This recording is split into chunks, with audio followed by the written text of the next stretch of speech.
Ici Maxime Blo, artisan hôtelier, et vous êtes sur Hospitality Insiders.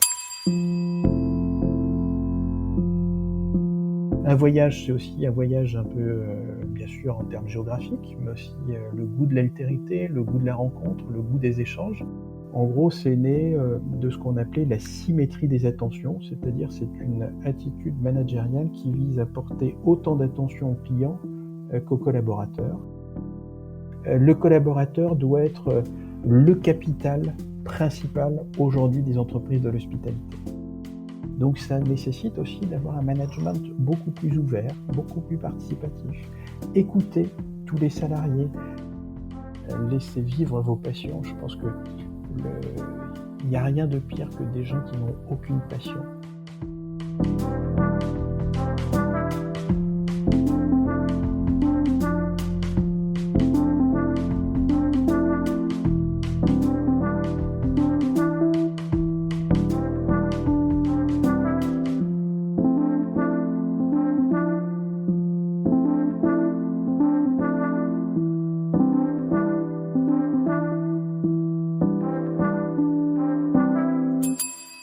Mes chers insiders, soyez les bienvenus sur le premier podcast hôtelier qui parle d'excellence de service.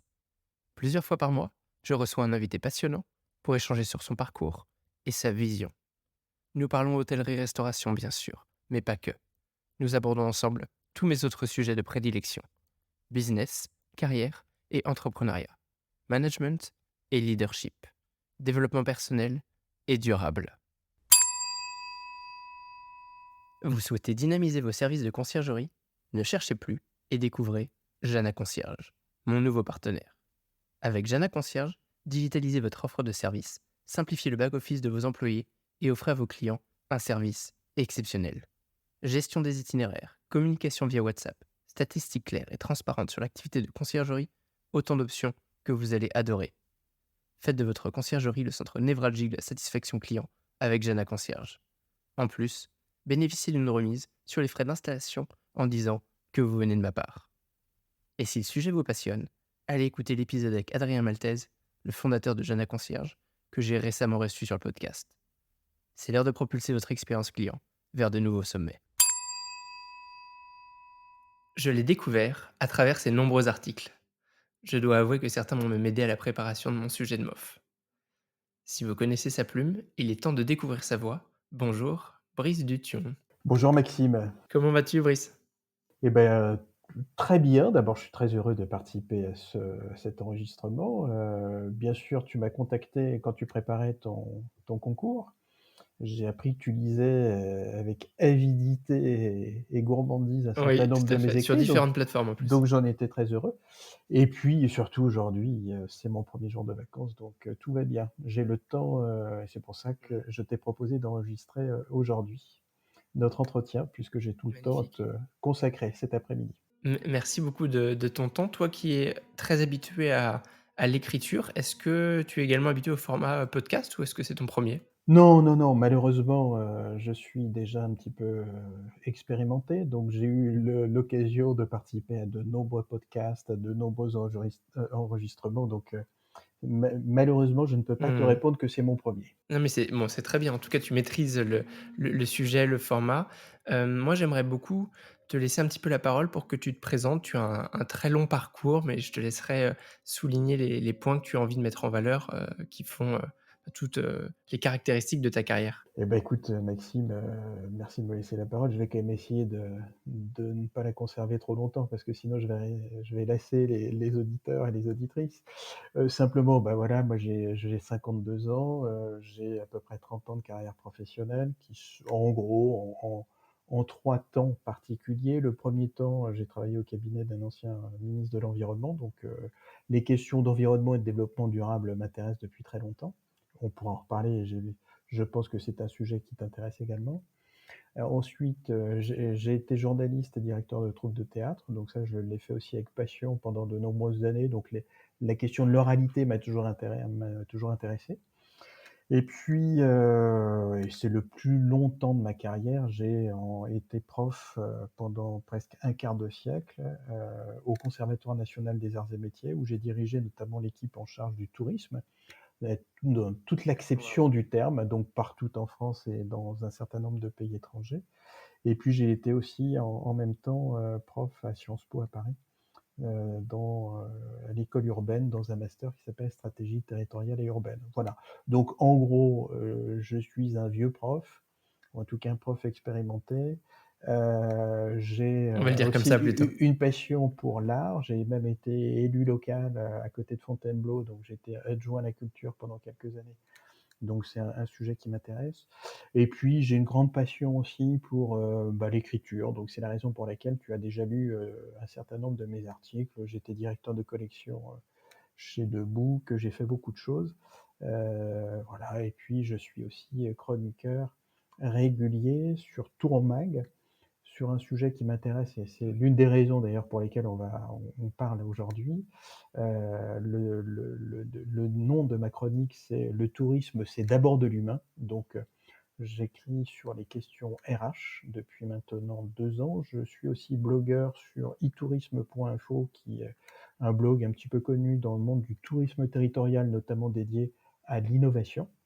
Et puis je publie Normalement, aussi, mes auditeurs sont habitués à ça, en tout cas ceux abonnés à la newsletter, puisque j'envoie régulièrement des articles. En tout cas, quand, et je fais bah, une tu publication, je mets toujours 2 ou 3 articles Et et il ben, y a tu vois, souvent des tourmags qui ressortent et du e-tourisme. tu m'envoies ravi. Donc j'ai publié ma dernière chronique, avant l'été, sur Tourmag la semaine dernière, et je publie cette semaine ma dernière chronique sur e-tourisme avant l'été également. Donc voilà un peu qui je suis. Donc je D'accord. connais bien le monde du tourisme parce que j'ai fait beaucoup de choses aussi. J'ai créé à l'Institut français du tourisme avec d'autres. Enfin voilà, donc un CV assez rempli, beaucoup de passion, pour le sujet, et puis surtout, des très belles rencontres humaines, parce que je crois que c'est aussi ça, une carrière professionnelle, c'est profiter Et des rencontres. justement, cette passion du tourisme, si tu devais résumer, tu arrives à savoir d'où est-ce qu'elle vient? Ah bah, absolument. Alors là, c'est très clair dans mon esprit, j'espère que ça le sera tout autant dans mon propos.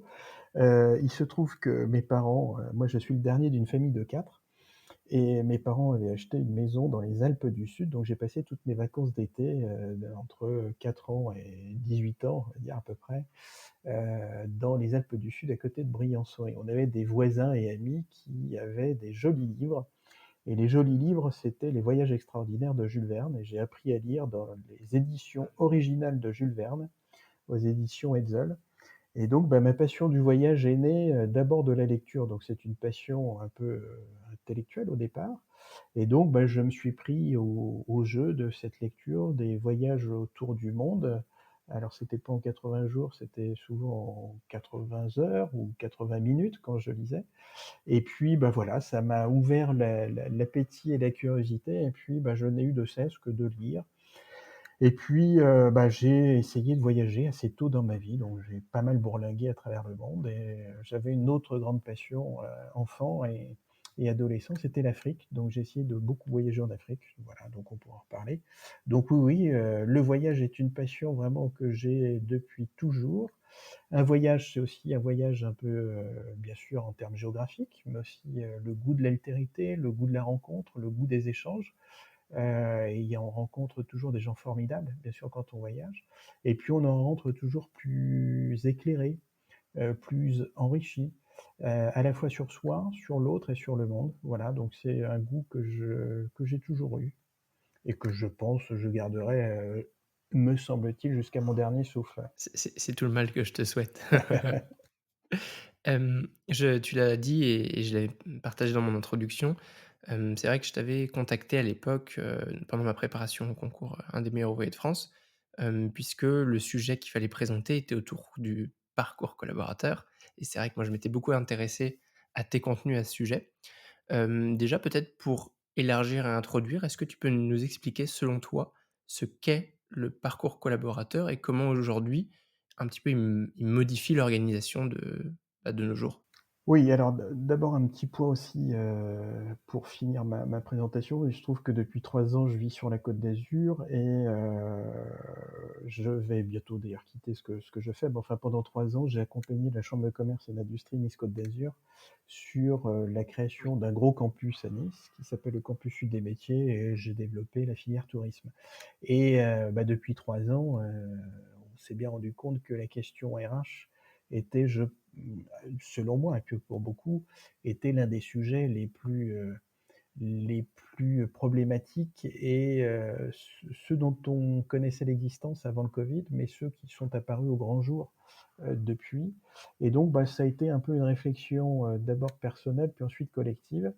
Et on a travaillé, notamment l'automne dernier à Nice, dans le cadre, d'une association qui s'appelle les Francophonies d'innovation touristique, avec des experts qui viennent, du Canada, de Belgique, de Suisse et de France. Et on a travaillé pendant 4 jours à cette question du parcours collaborateur, et de l'expérience collaborateur. En gros, à quoi ça correspond? Bah, c'est relativement simple. C'est né aussi d'échanges qu'on a eus depuis de longues années, notamment avec un de mes camarades qui s'appelle Benoît Méronin, qui a été l'un des premiers à s'y intéresser il y a une quinzaine d'années dans le cadre de l'Académie du service. L'idée étant de dire que dans les entreprises du service, ben, on portait une attention toute particulière aux clients, mais on ne portait pas la même attention aux collaborateurs. Donc en gros, c'est né de ce qu'on appelait la symétrie des attentions, c'est-à-dire c'est une attitude managériale qui vise à porter autant d'attention aux clients qu'aux collaborateurs. Et donc, bah, c'est donner aux collaborateurs la même importance et le même parcours que celui qu'on donne aux clients dans toutes les entreprises de service. Et l'hôtellerie et le tourisme bah, sont partie intégrante, bien sûr, de cette économie du service. Donc l'idée étant d'identifier ce qu'on appelle aujourd'hui les irritants dans un parcours collaborateur et essayer de trouver les meilleures façons d'organiser la vie professionnelle de chacune et chacun dans une entreprise de service. En gros, c'est ça. Donc ça veut dire que ça a plusieurs étapes, un parcours collaborateur. Maxime, je sais que tu as été très attentif à ce sujet-là quand tu as préparé Ouais, et tout à même fait. lors de ton examen, puisque tu m'as expliqué que c'est là-dessus, notamment que tu as passé ton oral, de MOF. Donc l'idée étant de transformer le parcours en différents temps. Le 1er temps, c'est d'abord, un temps dédié aux entreprises pour se transformer et l'idée étant que beaucoup d'entreprises semblent découvrir depuis quelques années, la problématique RH. Pour celles et ceux qui connaissent bien ce sujet, bah, ça n'a rien d'étonnant, bien entendu et l'idée étant que chaque entreprise puisse développer ce qu'on appelle une raison d'être, se fixe un cap, une stratégie, une organisation, un type de management et on parle beaucoup de management participatif, hein, depuis quelques années, quelque chose de beaucoup plus ouvert, moins hiérarchisé, moins, j'allais dire presque tyrannique, en tout cas moins militaire peut-être que ce qui existait auparavant, Ouais. en donnant plus d'attention, à la qualité de la relation entre les membres de l'équipe et plus d'attention aux attentes des collaborateurs. Donc ça, c'est la première étape du parcours, hein. Donc l'idée, c'est que chaque entreprise arrive à, se définir, arrive à, fixer un cap à une organisation. Ensuite, la deuxième étape de ce parcours, c'est ce qu'on appelait inspiration. Et l'étape de l'inspiration, bah, on s'est dit, on va essayer d'inverser un peu la réflexion. Pourquoi chaque candidat envoie des CV qui, souvent d'ailleurs, se perdent un peu dans la nature? Il faut aussi que les entreprises donnent envie. Donc on a, pas mal travaillé sur la notion du CV d'entreprise pour que chaque entreprise se présente, donne ses particularités, ses originalités, son mode de fonctionnement, son Ouais, type c'est de intéressant ça. management.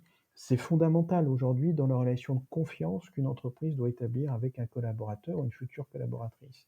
Donc le deuxième temps, on appelait ça le temps de l'inspiration, hein, qu'il y ait des échanges, qu'il y ait des communautés d'attention, d'où cette idée de symétrie des attentions. Le troisième temps, bah, c'est l'accueillance, c'est un vieux terme français qui remonte au XVIIe siècle, que des camarades québécois ont ressorti j'allais dire de la naphtaline, en tout cas de la langue française. Et l'idée étant là de préparer l'arrivée de chacune et chacun dans une entreprise. Beaucoup de salariés dans le monde de l'hôtellerie, par exemple, se retrouvent un peu comme ça, le bec dans l'eau. Le premier jour, ne sont pas présentés, on leur présente pas les contraintes de l'entreprise. Bref, ils doivent être opérationnels tout de suite. L'idée étant là, c'est d'inverser aussi les choses, que les entreprises préparent avec des guides, avec un tutorat, avec ou un mentorat. Bref, avec ce qui peut faire totalement la différence dès l'arrivée en entreprise, c'est-à-dire faire partie d'une équipe, faire partie, j'allais dire, presque d'une famille, c'est-à-dire d'un collectif. Nous, on croit beaucoup à l'idée du collectif et de la communauté. Donc ça, c'est se Mmh. garantir au Sache quand même, maximum. je me permets, mais Vas-y, vas-y, pour Maxime. l'anecdote, c'est un terme que j'utilise, maintenant grâce à toi un peu tout le temps, mais que classiquement parce que certains pourraient se dire, c'est un mot nouveau. En effet, comme tu disais, le mot est pas nouveau et on l'utilise communément sous le terme de onboarding finalement, beaucoup en langage Voilà, startup ou en mais bon anglicisme. Les 2 veulent dire la même chose, on est d'accord? absolument, absolument.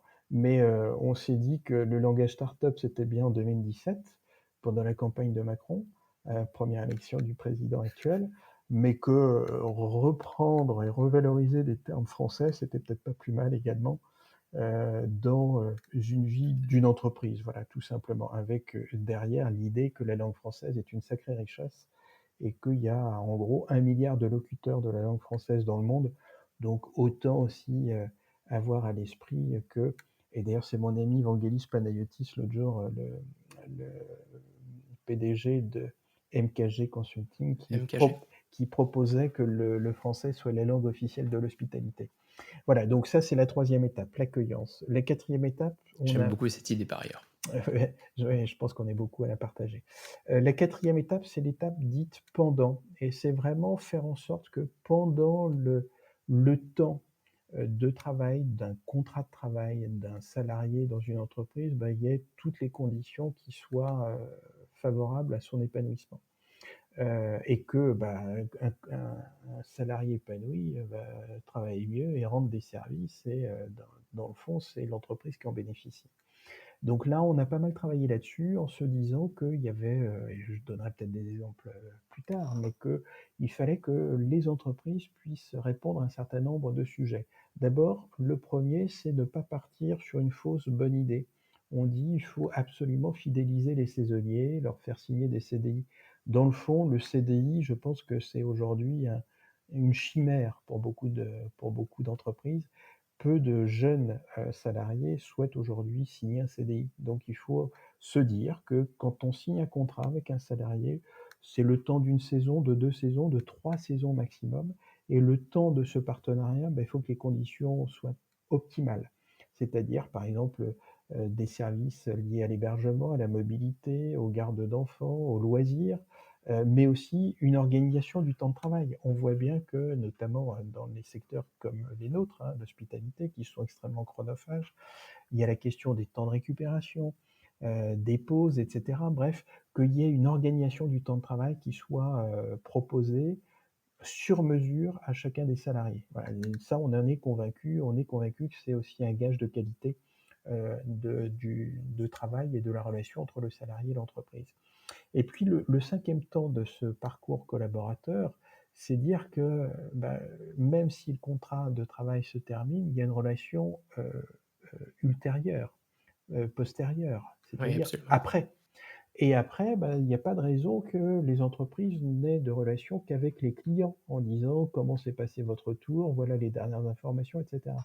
Il faut faire vivre une communauté pour les entreprises auprès de leurs anciens salariés qui sont partis, volontairement ou involontairement. Généralement, c'est plutôt le 1er choix, et il faut qu'il y ait cette relation qui, s'inscrive dans la durée, qu'il y ait une certaine forme de fidélisation de la relation, et on voit bien que, bah, des salariés peuvent revenir plusieurs années plus tard sur un même lieu de travail parce qu'ils ont gardé des contacts, parce que, ils se disent: «Bah, tiens, dans le fond, cette entreprise, nous a donné l'importance qui était la nôtre». Voilà un petit peu, cher Maxime, hein, en synthèse, donc cette symétrie des attentions et ce parcours collaborateur, c'est dire, dans le fond, le collaborateur doit être, le capital principal aujourd'hui des entreprises de l'hospitalité. Mmh. Je vais absolument rebondir sur cette dernière partie quand même que tu disais, parce que le après pour moi est beaucoup trop souvent oublié dans l'entreprise. L'exemple que tu donnes, il va avec ce qu'on appelle le recrutement boomerang, où on peut avoir et une personne qui revient et également qui parle, même quand elle est partie de l'entreprise, quand ça s'est bien passé et ça bénéficie Absolument. finalement au recruteur et à la marque employeur et cette partie, elle est tellement oubliée, elle est pourtant tellement puissante, je trouve.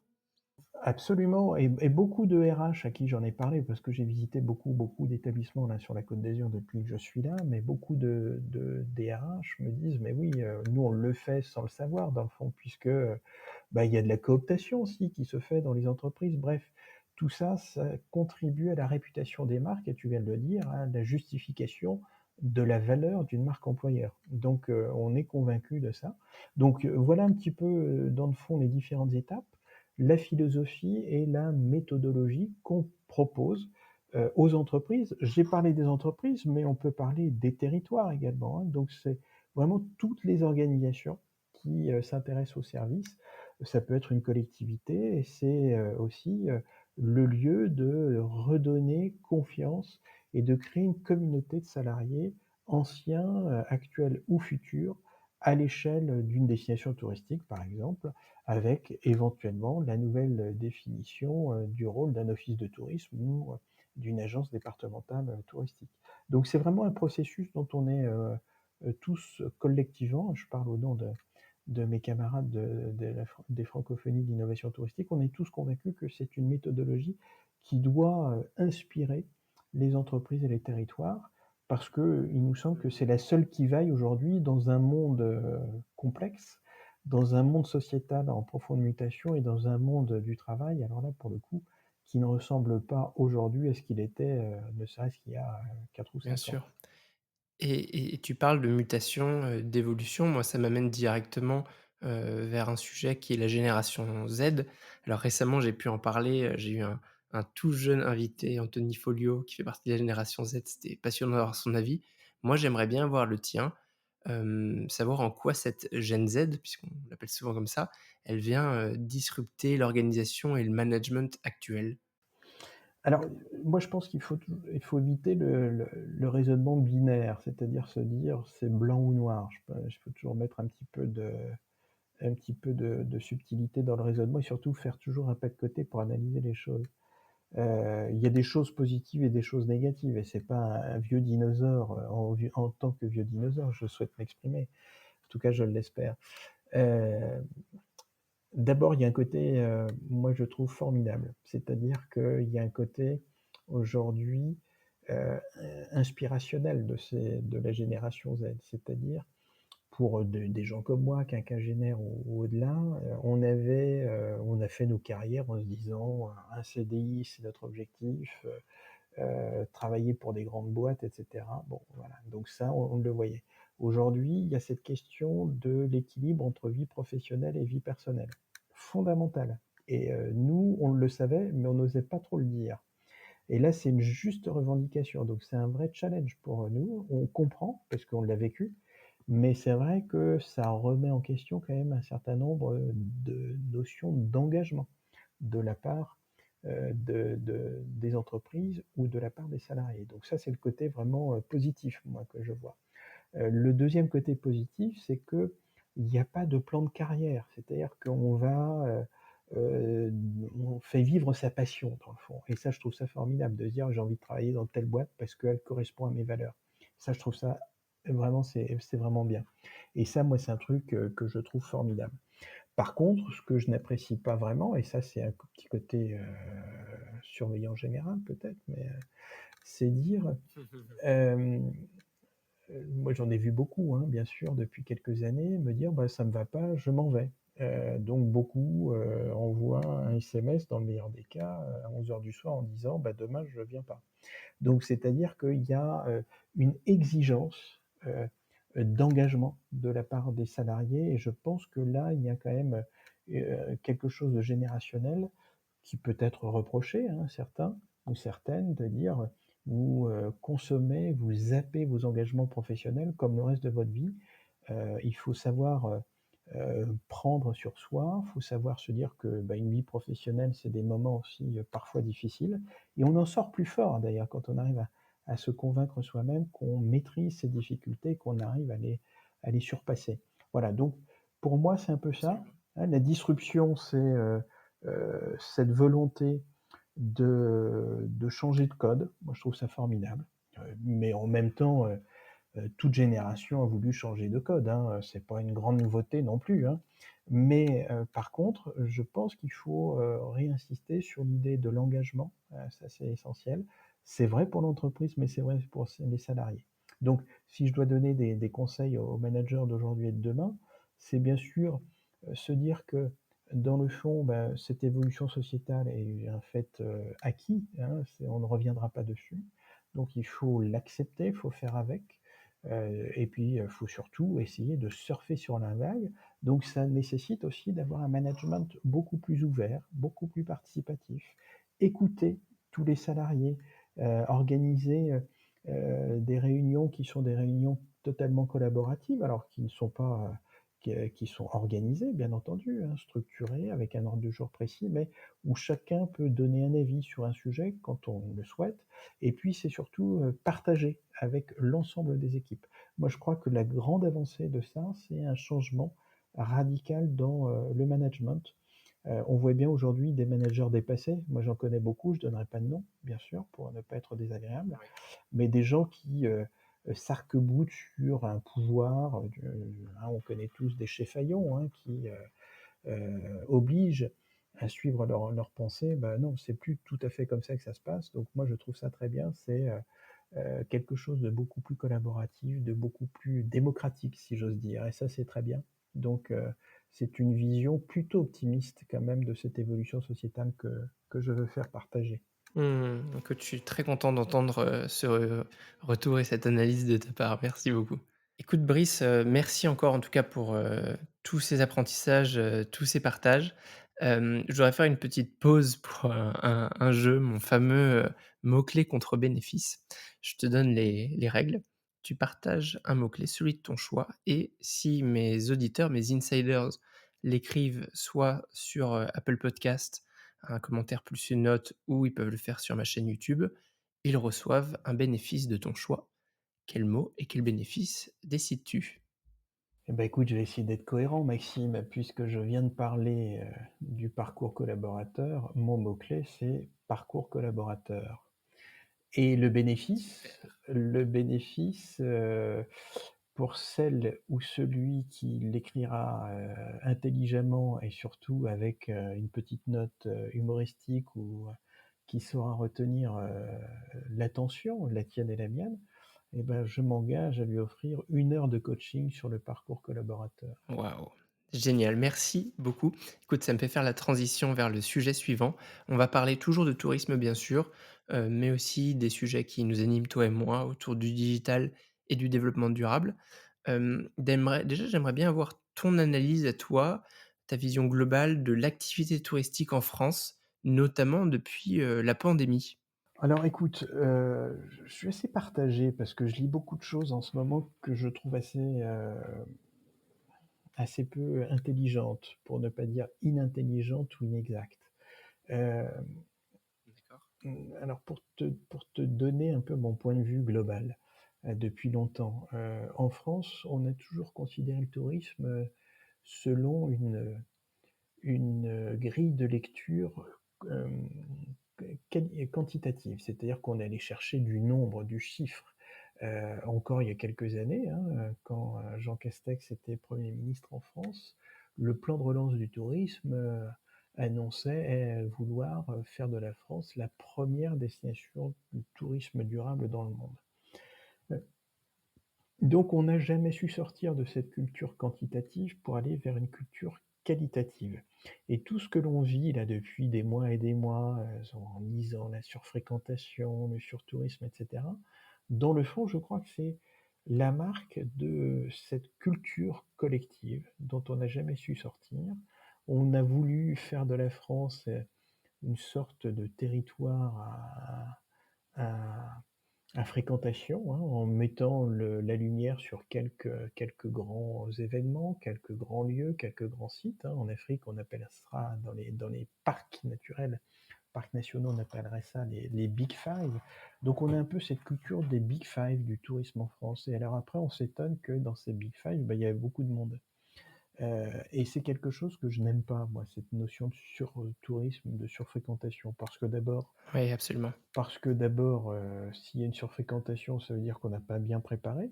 On n'a fait que du marketing, mais on n'a pas les infrastructures dédiées, on n'a pas tout ce qui va dans la gestion des flux. Et on voit aujourd'hui qu'on s'extasie parce qu'on est capable de lancer des applications pour, gérer les flux, quasiment en direct. si j'ose dire, ça existe depuis quasiment toujours dans les parcs nationaux américains ou en Afrique du Sud, par exemple. Donc on n'a rien inventé, hein. Donc, si tu veux, moi, mon constat sur l'activité touristique en France, depuis la pandémie, bah, c'est une impression un peu mitigée. D'abord, on en a beaucoup parlé, je pense que l'État a joué son rôle, pour soutenir les TPE et l'ensemble des entreprises entre 2020 et 2021, donc ça, c'est très bien. Ensuite, je pense que les questions de relance de l'activité ne se font pas sur les termes les plus intelligents ou les plus intelligibles, selon moi. C'est-à-dire qu'on est encore dans cette culture quantitative, alors qu'il faudrait verser complètement vers le qualitatif, aller encore davantage sur la notion d'expérience des visiteurs, d'expérience des collaborateurs d'ailleurs dans chacune des destinations, profiter d'un grand monument, d'un grand site, le Mont-Saint-Michel, Saint-Malo, je vais te citer que les villes dont supposées trop sur tourisme, hein, Carcassonne, etc., comme étant des points d'entrée d'un territoire. Et on n'a pas du tout cette culture collective disant ben, on a un vecteur formidable qui est un grand site patrimonial, hein, globalement. Et puis ensuite, ben, on va essayer d'organiser à l'échelle d'un territoire, d'une destination. D'ailleurs, je rappelle souvent qu'une destination se moque véritablement des découpages administratifs. On n'a pas encore cette notion de proposer des expériences à partir de ces grands vecteurs de tourisme. Et je pense que ça, c'est un élément central qu'il faut avoir à l'esprit. Le deuxième élément sur la reprise de l'activité touristique depuis le Covid, bah, on a repris sur des bases qui étaient celles avant 2020, hein. Donc 2022, on n'était pas loin des chiffres de 2019. 2023, vraisemblablement, on sera au-delà des chiffres de 2019, puisqu'on a retrouvé des visiteurs internationaux lointains, etc. Donc la situation, si j'ose dire, d'un point de vue macroéconomique, est plutôt bonne. Ensuite, il y a des facteurs qui posent question. Le premier facteur, on en a parlé, c'est le facteur RH. Donc là, je pense qu'il y a une grande cause nationale à lancer. D'abord, c'est redonner du crédit au métier manuel, redonner crédit au métier de service. Et il y a un excellent article qui a été publié il y a une dizaine d'années que je conseille à chacune et chacun de lire, qui s'appelle Le tourisme ou le mythe du laquais en France. Et on confond métier du Oui. service au métier de la servitude, hein, donc à l'asservissement. Non, servir, c'est formidable, hein, c'est échanger, c'est partager. Culturellement, on s'enrichit. Et je pense que là, il y a vraiment redonner la place à ces métiers-là. Donc ça veut dire qu'il y a une grande cause nationale à lancer sur les métiers, sur les formations, des formations beaucoup plus opérationnelles, beaucoup plus professionnelles. Quand je vois encore des centaines de masters en France dans les activités de management hôtelier, je me dis que on va former des armées mexicaines, mais qu'on oublie la base du métier. Donc ça, je pense que ça, c'est un impératif. Donc ça, c'est la partie RH. J'irai plus dans le détail si tu veux. Hmm. Le deuxième constat, c'est qu'on a semblé redécouvrir que le tourisme est une activité de proximité. Mais dans le fond, ça l'a toujours été. Donc ça, c'est plutôt bien. C'est-à-dire qu'on se repenche sur la question de la relation, par exemple, entre l'habitant et son territoire, entre le voisin et le territoire d'à côté. Et ça, je trouve que c'est essentiel. On l'avait un peu oublié, on s'était complètement perdu depuis 20 ans à aller chercher des touristes chinois. Alors, ils sont sans doute intéressants. On savait qu'en 2019, ils étaient 2,5 millions. En gros, ils étaient aussi nombreux que les touristes venant de Scandinavie. Et pourtant, on n'a jamais parlé des touristes scandinaves, par exemple en France.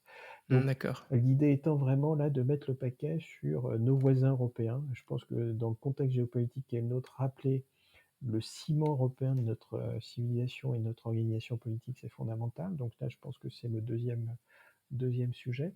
Et puis le troisième sujet, c'est bien sûr la question environnementale. La question environnementale avec des statistiques qu'on connaît à peu près tous. Un touriste, ça consomme en moyenne entre 3 et 4 fois plus d'eau qu'un habitant. Alors, quand on dit touriste, dans les statistiques, on y met par exemple l'eau qu'on utilise pour arroser les golfs, hein. Donc, il faut toujours raison un peu garder Oui. sur ces sujets-là. Mais dans le fond, la question environnementale, on le voit bien, est une question clé, que ce soit en termes de mobilité, en termes d'hospitalité, c'est-à-dire l'adaptation notamment des hôtels à ces nouvelles contraintes et je pense que la problématique, qui va arriver très vite, qui commence à arriver, mais qui va être, cruciale dans les années qui viennent, c'est le partage de l'eau, hein, entre les habitants et les visiteurs. Donc c'est considérer aussi les visiteurs comme des habitants d'un territoire le temps de leur séjour et je pense que ça changerait aussi, l'appréhension qu'on pourrait avoir, du partage et de ces conflits d'usage, notamment en matière de ressources naturelles. Donc là, l'eau et puis on pourrait parler d'autres choses, des espaces publics et autres. Donc ça veut dire que je crois aujourd'hui que, les 3 questions-là, la question RH, la question de la proximité, la question de la relation à l'environnement, je crois que c'est, les 3 sujets qui nous questionnent et moi qui me questionne beaucoup, depuis que, on a parlé de reprise touristique, de l'activité touristique, mais en tout cas, je crois que c'est 3 des principaux enjeux qui se dressent devant nous. Ouais, moi aussi, c'est un vrai sujet de préoccupation, aussi bien pour, nos métiers, que pour notre planète et justement, je te pose la question, dans la continuité de ce que tu disais. Est-ce que tu penses que tourisme, ça peut rimer avec durable? Alors, moi j'ai un problème avec ce mot durable depuis 30 ans. Donc je vais te faire part de mon problème avec ce mot. Tu connais le terme Vas-y. anglophone, hein, sustainable, et quand Oui. il était question de traduire en français le terme de durable, moi je faisais partie de ceux qui pensaient que le terme soutenable était bien plus opérant, bien plus efficace. Parce que Ah, ça veut dire que quand on développe une activité économique, une activité, il faut qu'elle soit soutenable en termes économiques, soutenable en termes environnemental et soutenable en termes social ou sociétal. Soutenable, ça veut dire qu'il faut faire avec les ressources disponibles. Je pense que c'est un terme, une sémantique qui me convient mieux. Mais pour répondre à ta question et pas uniquement parler de mon problème avec ce terme de durabilité, oui, je crois que il y a pas d'antinomie. Je pense qu'il faut toujours être, optimiste, dans la vie. D'abord, il y a des raisons qui me laissent penser qu'il faut l'être. D'abord, premièrement, on ne reste pas sans rien faire. C'est-à-dire qu'il y a des progrès technologiques importants, par exemple en termes de mobilité avec, les moteurs à hydrogène, avec d'autres, innovations technologiques qui vont complètement bouleverser notre rapport à la mobilité. Ne serait-ce que la propriété ou pas d'un véhicule individuel, les nouvelles formes de mobilité.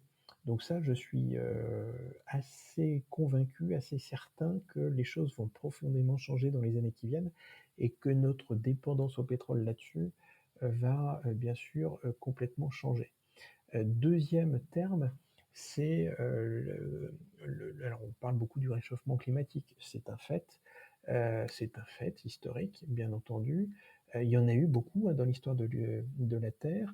Là, c'est la première fois, pour le coup, que l'homme est responsable de ce réchauffement climatique. Donc on dit que c'est un réchauffement lié à ce qu'on appelle l'anthropocène, hein. C'est l'ère, dans le fond, qui, équivaut à la domination de l'homme. Est-ce que c'est une domination? J'en sais rien. En tout cas, l'affirmation des activités humaines et leur impact sur l'environnement. L'anthropocène nuit, bien évidemment, mais en tout cas, ça va durer pendant quelques siècles encore. Donc c'est un fait acquis. Par contre, je crois aujourd'hui que, ce réchauffement, ça va avoir un impact sur alors ce qu'on appelle le trait de côte, sur l'élévation du niveau de l'eau et cetera, mais surtout sur notre rapport à l'environnement, sur notre rapport à l'autre, parce qu'on va voir, des réfugiés climatiques qui vont arriver. Bref, ça va complètement changer notre rapport au reste du monde. Alors il y a 2 possibilités, soit on se renferme, derrière une culture nationaliste, ça a été, ce qu'on observe dans certains pays européens avec des régimes, d'extrême droite, élus démocratiquement, donc c'est incontestable pour le coup. Mais, aussi il y a une autre attitude, c'est de dire: «Bah, on va essayer de profiter pour changer notre regard sur le reste du monde» et moi, en tant qu'éternel optimiste, en tant que éternel, transmetteur, je suis convaincu que ça va contribuer à un changement de regard sur le monde. Le 3e sujet, c'est, quid des ressources naturelles? Et ben, moi, je suis convaincu aujourd'hui qu'on a entamé une sorte de révolution culturelle là-dessus. Heu, l'abondance de l'eau, on sait que c'est terminé. L'abondance, d'autres ressources, naturelles. Ça peut être, par exemple, y compris les paysages ou autres, on voit l'influence qu'on a pu avoir là-dessus, c'est terminé. On connaît le côté extrêmement fragile des choses et je crois que, par exemple, pour celles et ceux qui travaillent dans l'hôtellerie et qui, nous écoutent, Je crois que ça va aussi avoir un impact sur, l'activité professionnelle de chacune et chacun, voir arriver des petits compteurs d'eau dans chacune des chambres, Oui, c'est certain. dans les hôtels en disant: «Bah, vous avez aujourd'hui 30 litres d'eau à consommer et sinon vous paierez, le litre supplémentaire à tel coût». Et ben, moi, je crois qu'on est aujourd'hui le tourisme, c'est la fin un peu de l'innocence. C'est dire que si on veut consommer, bah, ça doit avoir, un impact financier. C'est une certaine forme de financiarisation, du de la consommation, y compris d'ailleurs en termes, de consommation des espaces. Moi, je ne vois rien de révoltant à mettre, des quotas et à fixer des péages pour accéder à des sites naturels fragiles, par exemple, pour les Oui. préserver, Mmh. donc je pense qu'on est vraiment, tu vois, au début d'une grande révolution. On a vécu en gros presque 2 siècles là depuis l'invention du tourisme, en tout cas un siècle et demi, depuis le Ouais. début et l'arrivée des premiers touristes, alors y compris sur la Côte d'Azur, Thomas Cook et compagnie, et au Thomas, 19e siècle. la promenade des Anglais et autres. Je crois qu'une certaine forme d'insouciance, je pense qu'aujourd'hui c'est le temps de la responsabilité qui arrive, voilà. Donc je dirais oui, c'est un tourisme soutenable et responsable, oui et je vois avec intérêt, hein, plein de manifestations, plein de labellisations qui naissent, et je pense qu'on ne fera pas l'économie de ça et je crois que c'est oui, oui, je pense que c'est une garantie, de continuité et de continuation du tourisme dans les années, dans les décennies qui viennent. Écoute, on pourra nommer ce chapitre, à la citation que tu as dite, «La fin du tourisme, insouciant». Je suis complètement d'accord avec, cette partie que tu partages. Je lis un petit peu les sujets, les uns les autres, avec le digital qui est donc une autre de tes passions et qu'on partage. Comment est-ce que tu penses que ce digital, il va apporter à la manière dont nous consommons le tourisme? Il l'apporte déjà certainement, mais comment est-ce que ça va continuer d'évoluer? Alors moi je suis pas un ingénieur, hein, j'ai fait des études plutôt en lettres et en humanité si j'ose dire, mais oui, je suis un passionné du digital parce que je suis convaincu que c'est un formidable moyen, un formidable accélérateur, pour nos économies, pour nos sociétés. Et là où en ce moment je travaille beaucoup, par exemple, sur l'intelligence artificielle. L'intelligence artificielle dans le tourisme et dans d'autres secteurs d'activité. Moi, je suis convaincu aujourd'hui qu'on est encore au début de cette révolution. Le digital, je pense qu'il y a plein de choses tout à fait intéressantes qui ont été proposées. J'aime rappeler, moi, aux jeunes qui sont souvent en face de moi, que quand j'ai commencé à enseigner, par exemple, en 1997, c'est dire que c'était pas hier, Google n'existait pas et le téléphone portable, en tout cas l'iPhone n'existait pas non plus. Donc on était dans un autre monde. Il suffisait pas de se connecter sur Google pour aller vérifier des choses. Donc le digital, oui, ça a été une formidable ouverture sur le monde et une formidable encyclopédie.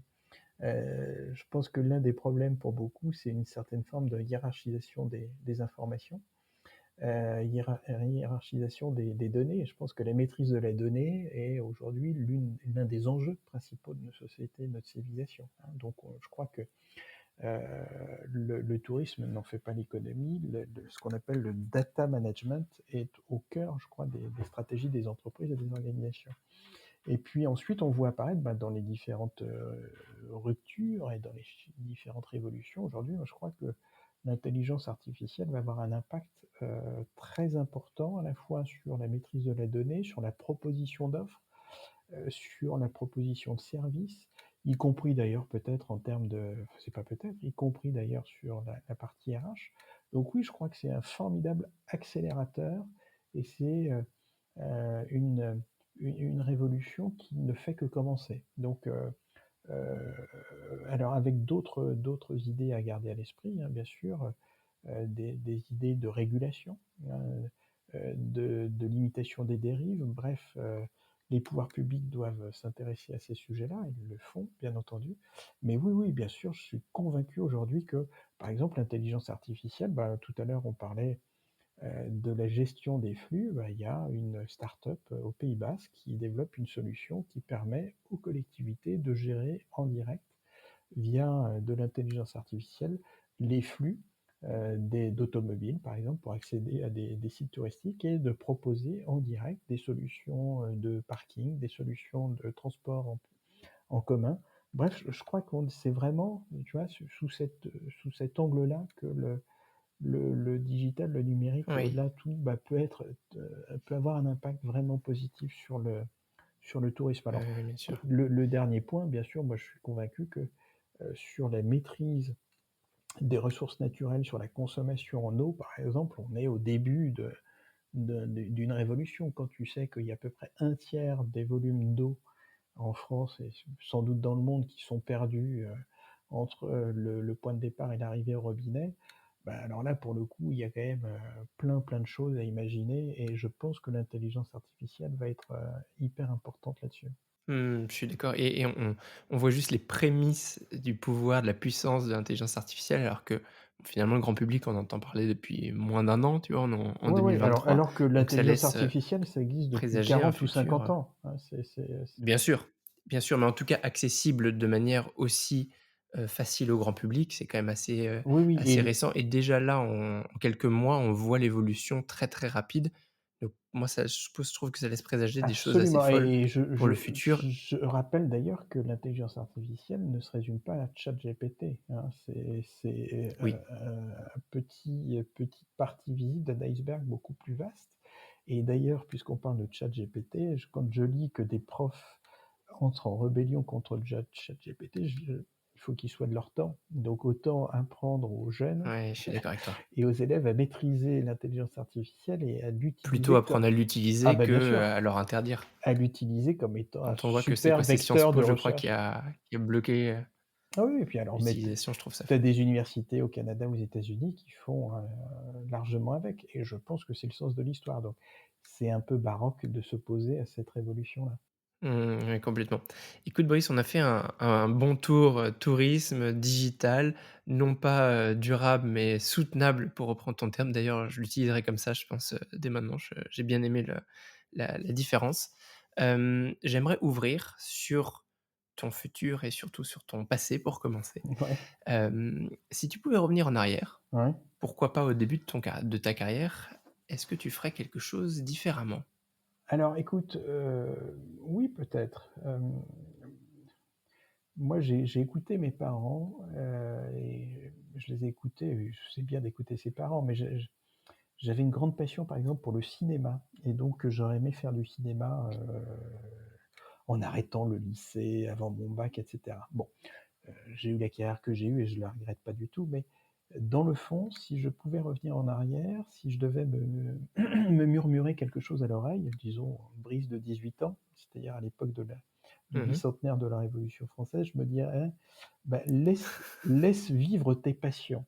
C'est-à-dire, et pourtant Dieu sait que j'ai eu des expériences vraiment formidables avec des gens formidables, mais je me laisserais encore vivre davantage dans l'expression de mes passions, qu'elles soient artistiques, qu'elles soient culturelles, qu'elles soient de voyage et cetera. Donc c'est ce que j'encourage chacune et chacun à faire, laissez vivre vos passions. Je pense que le il n'y a rien de pire que des gens qui n'ont aucune passion. Voilà. Donc soyez passionnés, je pense que c'est ça le maître mot de notre histoire et de notre destin. C'est un vrai message, un bon message, je suis entièrement d'accord. Tout à l'heure, tu parlais du mythe du laquais, c'est intéressant parce que Ouais. c'est un article que j'ai beaucoup aimé aussi.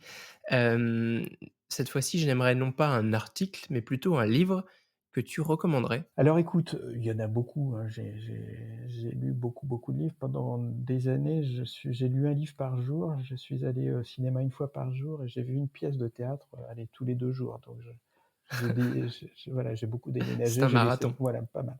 En tout cas, il y a un livre qui m'a beaucoup marqué quand je l'ai lu, il s'appelle «L'usage du monde» de Nicolas Bouvier. Je sais pas si tu connais Maxime? C'est Oui, l'ancêtre je connais de Nicolas Bouvier, mais pas ce livre. ouais, alors «L'usage du monde», c'est le livre mythique de Nicolas Bouvier qui est un peu, heu, ce qui a inspiré tous les écrivains voyageurs, par la suite et «L'usage du monde», c'est un bouquin qu'il a publié au début des années 60, 10 ans après un périple dans une petite voiture qu'il a fait avec un ami, photographe et ils ont voyagé entre la Suisse et l'Afghanistan et ensuite l'Inde et ça a duré 1 an et demi et c'est un bouquin absolument formidable qui est un trésor d'humanité, de lenteur, de découverte de l'autre, de découverte des cultures. Bref, c'est, magnifiquement écrit. Donc si j'avais un livre à recommander, c'est un livre qui date de 1963 qui n'a pas pris une ride, qui, narre par exemple Kaboul en Afghanistan parce qu'ils sont restés bloqués par la neige Ah! pendant des semaines à Kaboul. Donc si vous avez un petit peu de temps cet été, il doit toujours exister chez Payot en poche et vous pouvez l'acheter et je pense que vous n'en serez pas déçus. Puis alors ensuite, il y a toute une œuvre de Nicolas Bouvier avec des bouquins formidables chez un éditeur suisse qui s'appelle les éditions Zoé, que je recommande à chacune et chacun parce que c'est un éditeur formidable.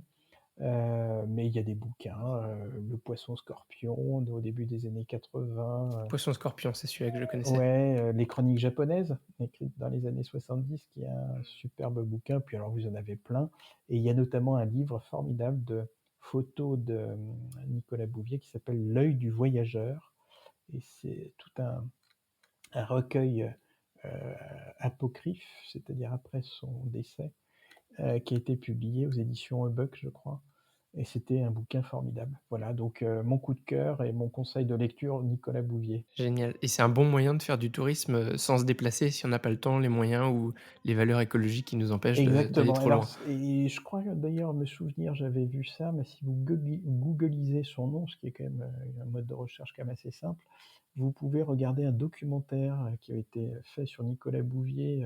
Alors il était malade et il avait perdu ses cheveux, mais où là il est dans une transe créatrice et puis un truc, je vraiment formidable. Voilà, donc je vous le conseille. Ah, merci beaucoup en tout cas pour, ce partage-là. Est-ce que dans cette lignée, tu as également une citation favorite? Alors, j'aurais pu citer Nicolas Bouvier, Maxime, ça aurait été facile, avec une citation, je pense qu'on Mmh. connaît: «Un voyage se suffit à lui-même, on croit qu'on va faire un voyage, mais bientôt c'est le voyage qui vous fait ou vous défait». Bon, ça, c'est une citation, ce qui est vrai, Pas mal totalement, déjà. qui est pas mal. Mais, je vais pas choisir Nicolas Bouvier, je vais célébrer les 400 ans d'un des plus grands génies français qui s'appelle Blaise Pascal. Tu sais qu'on fête les 400 ans de la naissance de Blaise Pascal en 2023. Je trouve il y a quelques semaines, j'étais à Clermont-Ferrand, j'ai assisté à l'inauguration d'une exposition sur Blaise Pascal, qui était un génie, à la fois mathématicien, philosophe, inventeur, enfin un homme vraiment, vraiment formidable, qui écrit plein de choses, «Le cœur a ses raisons que la raison ne connaît pas», par exemple. Mais il y a une petite citation de Blaise Pascal que j'ai lue il y a de nombreuses années et qui m'intéresse et tu vas comprendre pourquoi. L'homme est un roseau, le plus faible de la nature, mais c'est un roseau pensant. Et je crois que ça peut inspirer beaucoup, celles et ceux qui voudront y réfléchir un tout petit peu sur notre relation à la nature. Dans le fond, on fait partie d'un tout, hein, donc on fait partie du vivant. Et la seule différence entre l'homme et les autres, c'est qu'on pense sans doute un peu plus. Mais il y a une façon de penser très française, c'est il faut domestiquer la nature, c'est les jardins à la française. Et Oui, je pense qu'aujourd'hui, il faut plutôt absolument. se dire, on va aller plutôt vers le jardin à l'anglaise qui laisse les végétaux grandir. Voilà, donc soyons ce roseau pensant, mais acceptons que le reste de la nature grandisse à côté de nous. Voilà, donc une petite citation de Blaise Pascal. Soyons un animal parmi les animaux et les végétaux. Voilà. Ouais, ouais, tout à fait. Et puis, C'est je voilà, donc c'est une petite citation et puis, puisque c'est un peu mon quart d'heure, écolo, puisque tu as compris que j'étais un vieux passionné de ce sujet-là. Il y a un autre bouquin d'ailleurs, tiens, j'y pense, que je pourrais conseiller à la lecture de celles et ceux qui nous écoutent, c'est Le Baron perché d'Italo Calvino. Je ne sais pas si tu connais ce bouquin, qui a été publié, D'accord. il y a déjà longtemps, je me souviens plus, ça doit être dans les années 50 ou 60 et c'est l'histoire d'un jeune garçon, Côme, qui décide de monter dans les arbres à 12 ans et il n'en redescend plus jamais. Et c'est un conte philosophique absolument, extraordinaire, formidable, éblouissant, une invention littéraire absolument formidable. Heu et on voit ce personnage qui grandit, avec sa relation à la nature, qui reçoit, les autorités, qui reçoit des rois et cetera, qui les convoque et il leur parle du haut des arbres et on invente la république des arbres. Je trouve que cette idée est formidable. Donc si vous avez, l'occasion de lire aussi cet été, Le Baron perché d'Italo Calvino, vous allez y trouver, grand plaisir, je crois. Eh bien, écoute, les lectures de l'été, sont faites, grâce à toi, Brice. On te remercie.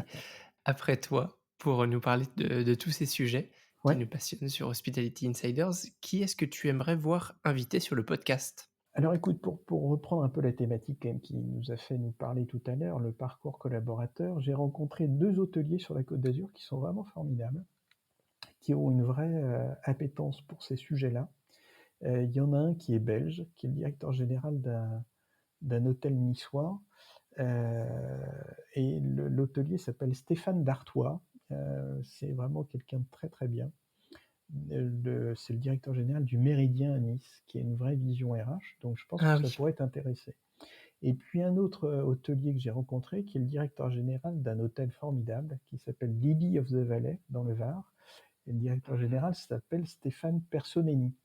Et Stéphane est quelqu'un aussi qui pratique, le parcours collaborateur, depuis très longtemps et qui a une forte appétence pour les questions RH et d'épanouissement de ses équipes. Donc c'est-à-dire, avec des résultats qui sont, je crois, excellents en la matière. Donc si je pouvais me permettre, bien sûr un petit conseil, ce serait très bien que tu puisses les inviter, je te donnerai leurs coordonnées.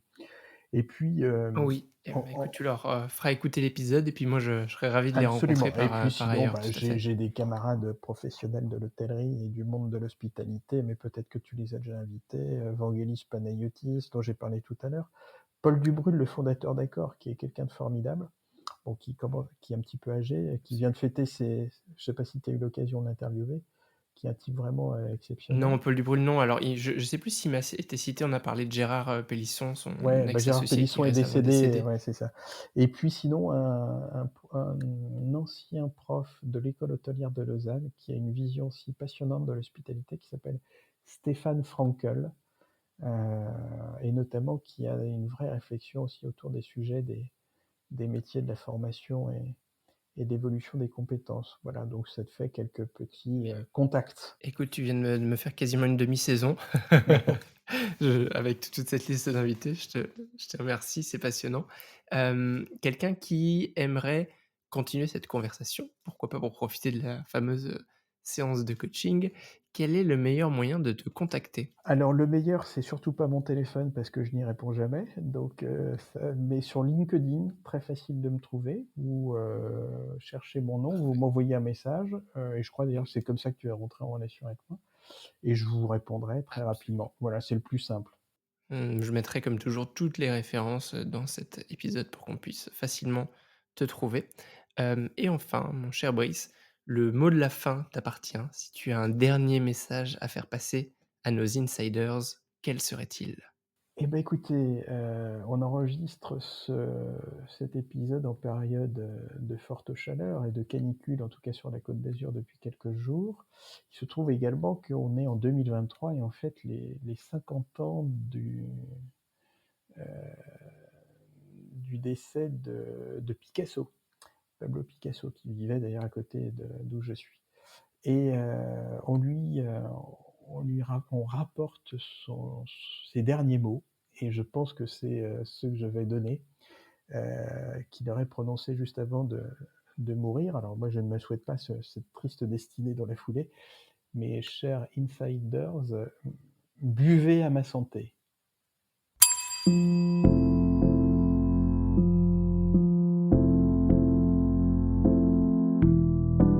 Mes chers insiders, j'espère que cet épisode vous a plu. Sachez que je publie de nombreux contenus sous différentes formes. Alors pour ne rien rater, abonnez-vous à la newsletter et rejoignez la communauté des insiders.